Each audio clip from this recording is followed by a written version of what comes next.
Here's a bit of a introduction to the water tank and system that we put in the summer.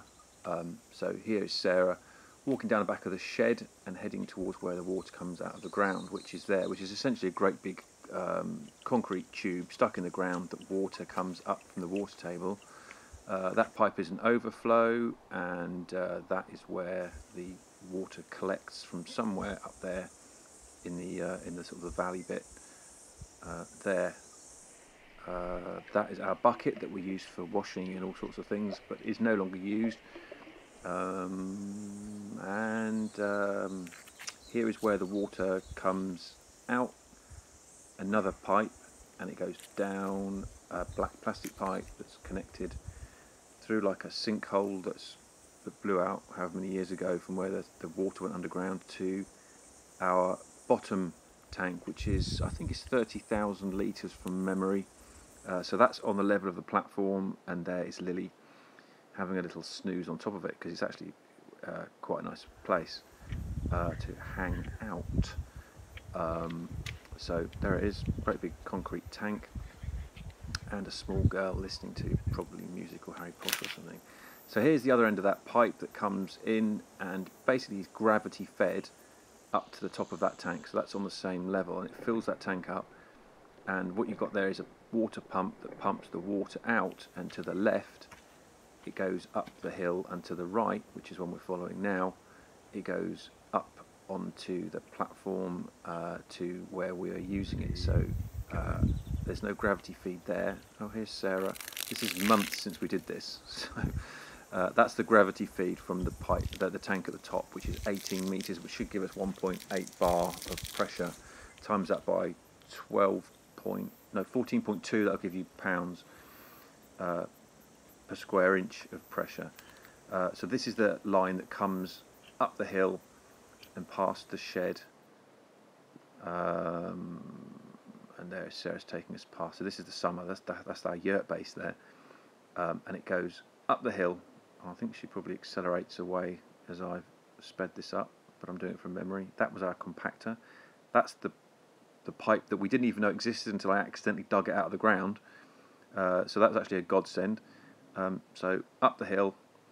So we're now climbing up 18 metres, and probably maybe 60 or 70 metres in distance, and 18 metres in altitude.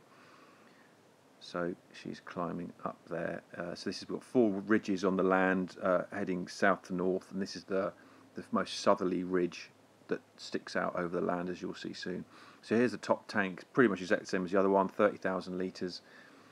And that's the other end of that pipe that comes out of the ground and up to the tank. There's a whole story behind that, but I won't go through it now. So there it is, there's the tank. These are the tanks we're to clean out. They're full of the huge weckers, which are massive, massive insects, probably 7 or 8 inches long. And that's the view, which is one of the best views on our land, because it's clear and there's no trees on it, where the top water tank is. So we get water up there by pump. So you saw the pump at the bottom. It's supposed to run the generator to pump the water up to that, and that stores the water and gives us that 1.8 bar of head